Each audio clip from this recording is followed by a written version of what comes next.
Kira usah sok keminter. Nah, asal dia ulama, entah itu siapa saja asal dia ulama, harus kita hormat.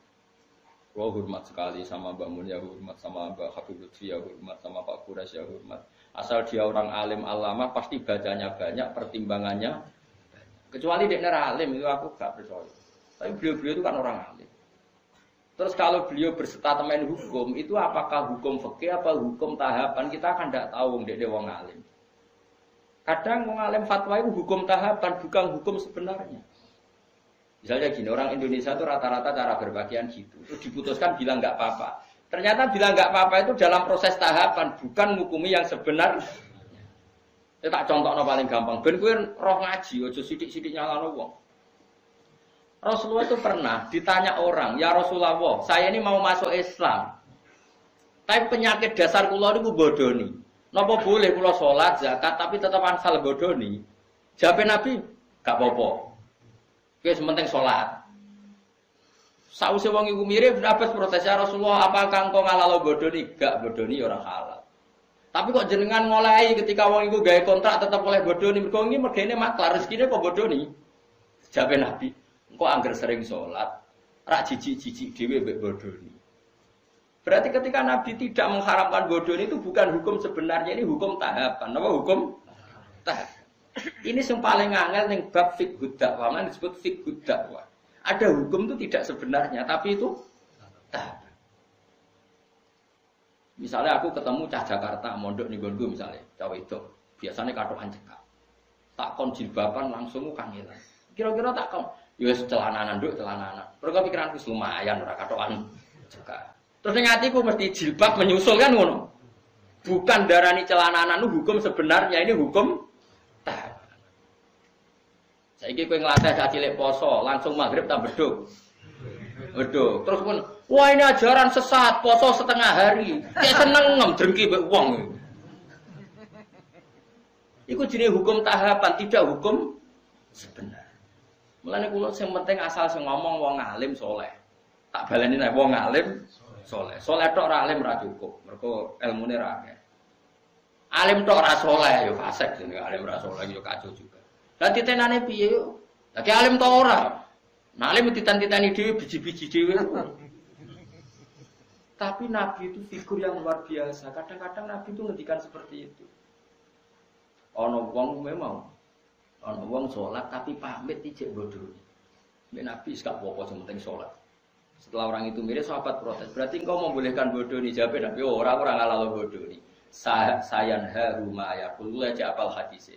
Ma yaqulu fi sholati. Engkau anggere kulino salat, isin dhewe mbek pangeran, engkau ora jijik-jijik dhewe mbek dosa-dosa sing dilakoni. Iku jenenge hukum tahapan. Napa hukum tahapan?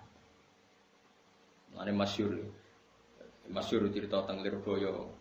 Ada seorang Gus nemu akal, senengane pacaran. Kiai ini kaku hati mendingin. Ini kisah nyata. Wong iku ya keluargane sing nakal. Dong, kowe pacaran lah, anggere iso maca Sahih Muslim. Apa? Piye iku? Iso maca hadis kok malah pacaran. Ya tenan.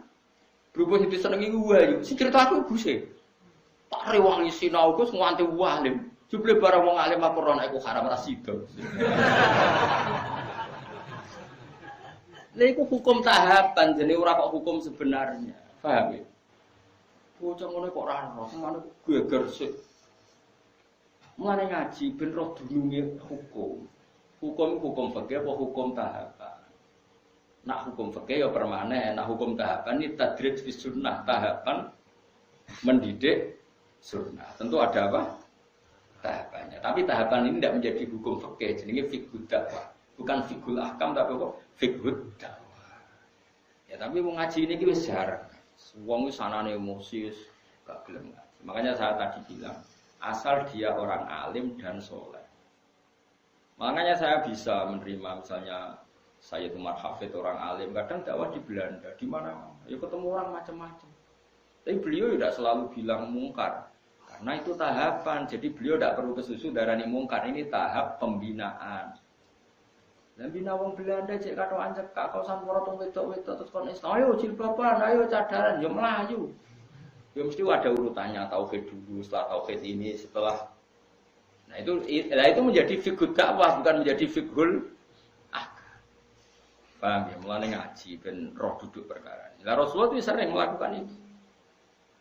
Paham ya? Jadi makanya kalau ada orang ngomong tentang perempuan itu boleh memperlihatkan sesuatu yang menjadi kesehariannya, itu tentu tafsirnya itu macam-macam.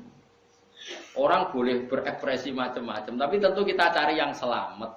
Kayak adat-adat kita sudah selamat ya sudah lah, pokoknya jilbaban, sing ketok wajah tok ben bojone ra kliru. Ya sudah itu sudah lumayan. Tapi apakah cadaran boleh? Ya boleh. Tapi kendaraan wajib ya nanti dulu. Madzhab Abu Hanifah tidak mengatakan wajib. Abu Hanifah ya wong alim Allah. Ya biasa wae. Nah aku takoki, lha apa blodor iku oleh ya ora oleh. Tapi kowe iso ngatur wong sak Indonesia. Kowe muni haram utawa sapa wong mendo kabeh. Wong ora melok nglakoni. Malane cara kula kita dilatih dengan fiqh dakwah. Sebaiknya sing lagi blodor diajarkan ke yang tidak blodor. Wis ngono tok. Isane opo? Wama apa dawuh kanjeng dawuh pangeran lasta alaihim bimusaitir. Nabi sendiri tidak bisa menguasai orang karena diusahakan sesuatu dilakukan dengan kesadaran. Mana ono ayat wala yubdina zinatahunna illa ma dzahara minha. Itu koma dzahara itu pokoknya cara kula sanut guru, anut wong alim-alim serausan. Cuma kalau ada fikih kontroversi itu sampean harus ikut saya. Apakah itu fiqhul ahkam? Apakah itu fiqhul dakwah? Kalau fiqhul ahkam ya final. Kalau fiqhul dakwah itu tahapan, apa? Tahapan. Ya mau misalnya kita ponaan ke Jakarta, Jakartaan cekak rajin dakwah. Mungkin tahapan kamu pertama kan yang mendesak pencelananan panjang. Kan enggak mungkin tahapan pertama langsung jilbaban. Tapi ketika kowe daran nduk sing penting celananan, itu bukan berarti celana itu sudah sempurna. Paham ya? Karena ini masih tahap. Paham ya? Lah ngono jenenge fiqhud dakwah. Jadi makanya masyhur itu kayak Nabi tadi. Ya Rasulullah saya mau Islam, saya mau sholat gini-gini. Tapi saya punya hak bodoni karena mergawe saya itu maklaran agak bodoni ra urip. Dari Nabi, ya dong. Terus ketika orang itu miring, Ibnu Abbas noal, masa ya Rasulullah engkau boleh nodikne bodoni. Aku ra muni oleh. Lah kok jenengan mendel mawon. Sayanhahu ma yaqul. Engko nak wis sering salat, sering lafadzno kalimat thayyibah, engko risi dhewe akhire ora bodoni